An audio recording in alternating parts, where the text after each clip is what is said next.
Hello everyone, welcome back to the channel, and it's time to do another haul.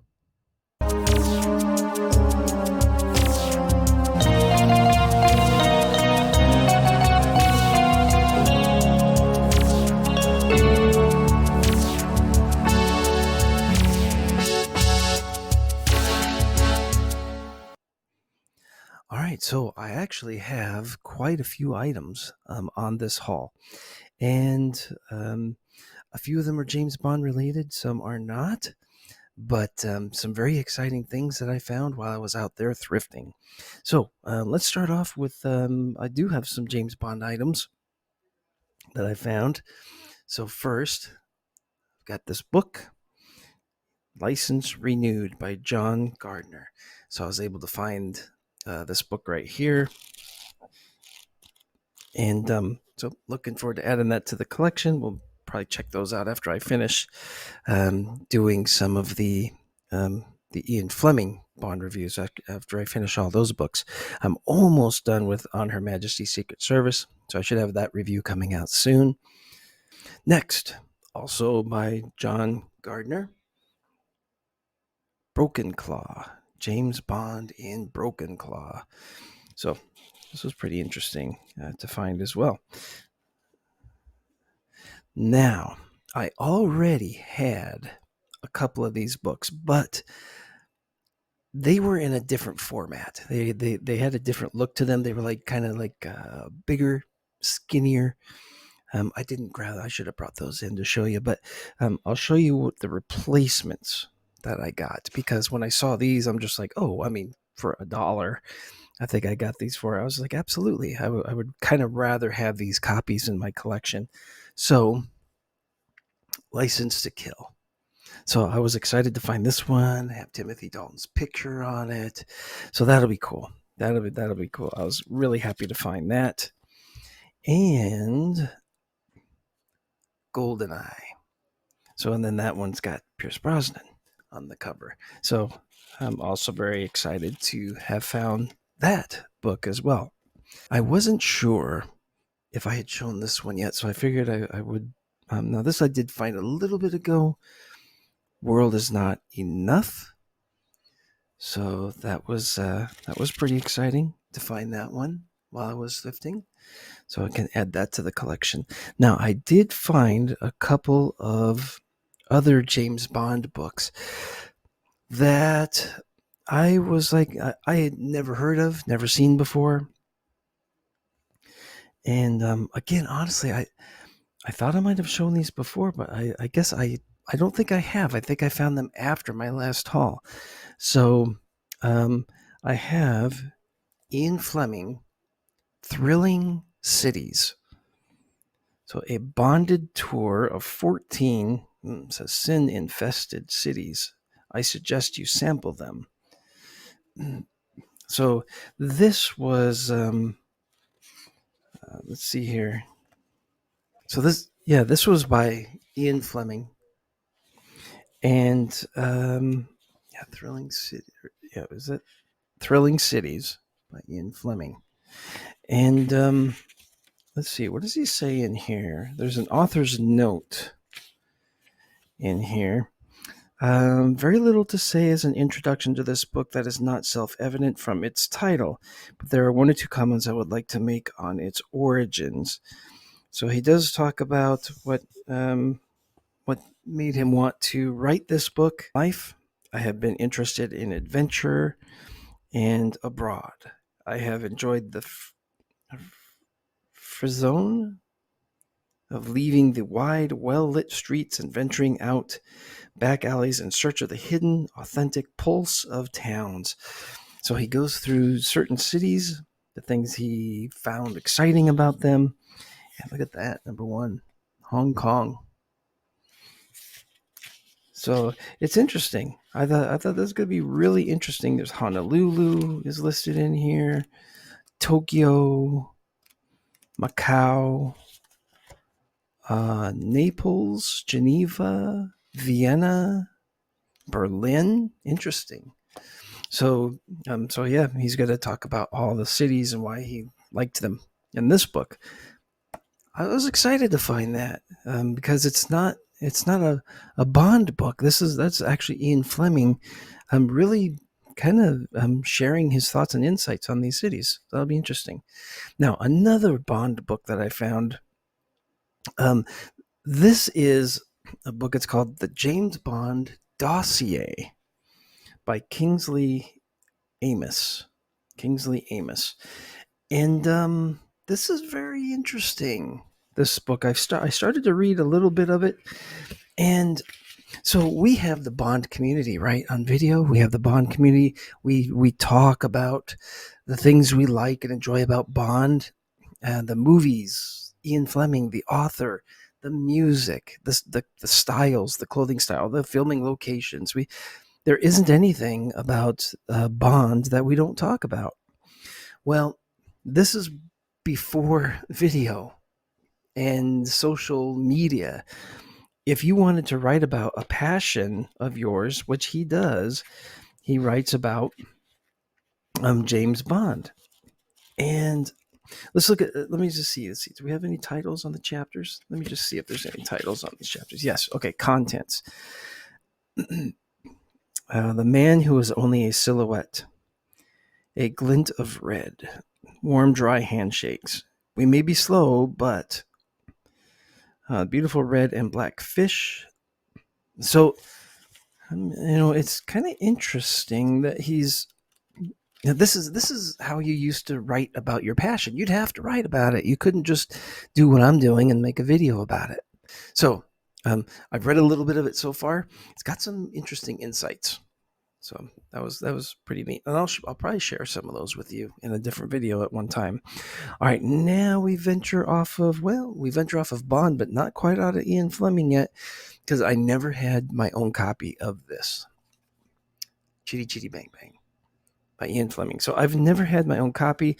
Just yesterday was out and about and found this really nice copy of it. It was in good shape, and so yeah, I'm actually looking forward to read. I've loved the movie. I never did read the book, so now I'll have my chance. All right.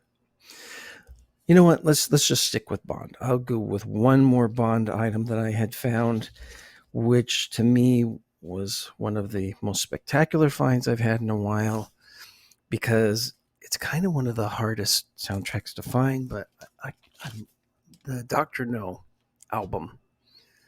So Dr. No, the first James Bond film adventure. There we go. Now, I could have sworn I've already shown this too, but I didn't. I looked back through some of my haul videos and I don't think I'd shown this yet. I think this was my latest one that I had found. So I was excited to get this record. It's in really good shape on the inside as well. I liked the picture. It was actually kind of a really nice picture of the two of them. Okay. Now we're going to get on to some non-Bond items. So just last night, while I was out thrifting, I found some other items that I really liked. I found another album. Now, I'm really into 80s, and I found this single album by ABC, Millionaire. And I was like, oh my goodness, ABC. I love ABC. And so, yeah, just got the single album. It's got Millionaire on there, How to Be a Millionaire, and Tower of London. So those are the two songs that are on there. This whole album, though, was really great. But I couldn't believe that finding records actually from the 80s. You can find them all day long, from the 50s, 60s, 70s, at Goodwill and that. But to find ones from the 80s has always been much more of a struggle, because records were phasing out, going into tapes, and then later on into CDs. So albums in the 80s were, to me, are kind of really good finds. So I was glad to find that. All right, and next, another book. Of course, if you've watched my channel, you know I'm also a Star Trek fan, and I found this one book, The World of Star Trek. The Show the Network Could Not Kill by David Gerald. And yeah, it's a behind the scenes look at Star Trek. And there's pictures in here. Part 3, Star Trek Phenomenon. There's pictures. There's credits in here. 3rd season episodes. And it lists the actors to the characters. So that, I mean, that's kind of interesting. A little bit of an encyclopedia there. But yeah, plenty of behind the scenes pictures for the different individuals. So they're the actor along with the character. There's the Enterprise. Nice. So yeah, this will be fun. This will be fun to take a look at as well. Now, you may have seen some of my previous videos where I did the comic book readings, and I hope you check those out because they took a long time to edit and put together. But I mean, they're still really fun because you're looking at the comic book image, and I'm reading the comic book, but we've got music in the background that fits like as it would have been in the movie. Sound effects. So I hope you check those out. Somebody had put a post in there, a comment in one of them saying, hey, you should make a whole series of these. Well, there aren't a lot of Bond comic books that I have. But last night, as a Star Trek fan, I found the mother lode of some items that were at this Goodwill. And they were Star Trek comic books. Look at this. Look at this. I got so a few of the old Star Treks. Got that. But then also Star Trek The Next Generation comic books. These are from, let's see, no, so like this one right here, this comic, these are the old ones. This is from 1987. This is from 87. Let's see, I thought this one said it was like 87 as well. Let's take a look. Nope, 92. So this is from 92. This one was. This one was from 87. Let's see, what year is this one? 87. This looks like it would be an 87 one to me as well. It's got the same look as the other ones. 87, yep. So here's some from 1987.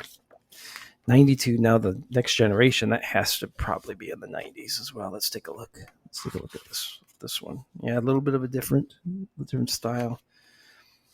This one says 91. So some of these Star Trek Next Generations are from the 90s. And there's a bunch. There's like literally a bunch of them that I was able to find.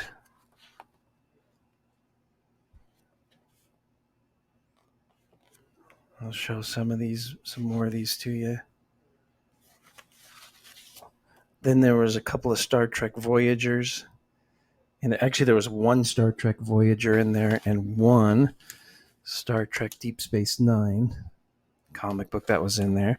And there were, I probably wouldn't do it with these, but these are just to look at. But found there were some old Supermans, Green Lantern. This was interesting. Captain EO. Oh, you want to know something interesting about this?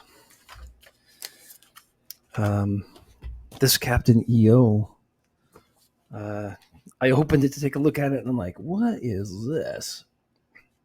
It's like, what were they doing with this thing? I mean, you can barely see it. It's all blurry.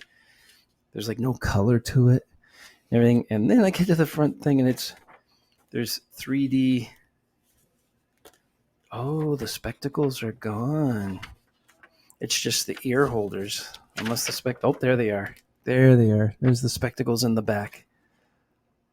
Spectacles in the back. Ear holders in the front.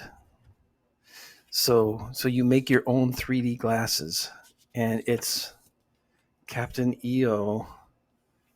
Free 3D glasses included. So yeah, it's a 3D comic book, Captain EO. Interesting. I mean, so there were like 5 comics per bag of these hanging up at the Goodwill last night, and at $2.50 a bag. So 5 comics for $2.50, and I was just like, I mean, these are Star Trek comic books from the 80s and the 90s. How could I not get them? So that was exciting. Okay, now this video is going a little long. I apologize. I found a bunch of stuff. Here's my last item, but I am not going to do much with it. I'll just show it to you because I'm going to be, after this haul video, soon I'm going to release an ASMR sounds video that will include some of these items, because there are sounds that are disappearing. Literally, there's sounds that are disappearing that you do not get to hear these sounds very often. Maybe on a sound effect, kind of like a file for sound effects or something, but you just don't normally get to hear these sounds on a daily basis because they are disappearing. And one was this rotary phone. Now, I was excited to find this rotary phone because this was kind of a holdup to my next mission role play that I wanted to do. And my next role play, it's going to start with myself as Agent ASMR. I'm going to be called into the office of M and told of a mission that's coming up. And I wanted an authentic feel to go back in time a little bit. And I wanted a rotary phone. That's why I haven't continued that new mission yet. I wanted a rotary phone. I wanted it to have an authentic look, to kind of like going back in time a little bit. So I finally found a rotary phone at Goodwill. It was sitting there one day, and I had been literally looking for months. Now, I could have bought one offline. I could have bought one at a antique store, but they wanted so much money for them. It was so expensive. I got this for $5 at a Goodwill. It was in horrible shape, horrible, just nasty, filthy. The rotary works perfect, though. Everything on it works, and I've cleaned it, and it's just immaculate now. Then last night, because it came with a really weird colored cord, and I was looking for a matching cord for it, and I found it. You saw, it's matching, but I found it matching because I found another phone here. Okay, so here's the other phone I found, and you can't see it very clear, but this is still filthy nasty. I haven't even cleaned it yet because I just got it last night, but it had the matching cord. This was $2.50. Look at that. $2.50. But it's the push button. But it gave me the cord. I would have paid that for the cord on its own, but then there's this other old push button phone that came with it. It's got the same. You can adjust the volume for the ring and everything. I mean, it's pretty cool. But these give me that authentic look I was looking for to start my next role play. So that'll be coming up. But my next video is going to have the sounds of the rotary phone. There's going to be some other sounds I'm going to have in there because these are sounds that are disappearing from a generation, and I wanted to capture them. All right, that's it. That's it for the haul. I appreciate your attention. I am sorry this video really went long, but I appreciate all the support. Please continue to like the video. Give it a thumbs up. Give me a comment. Tell me what you think of some of these items. I appreciate the support, and we'll talk to you in the next one. All right, thanks. Bye.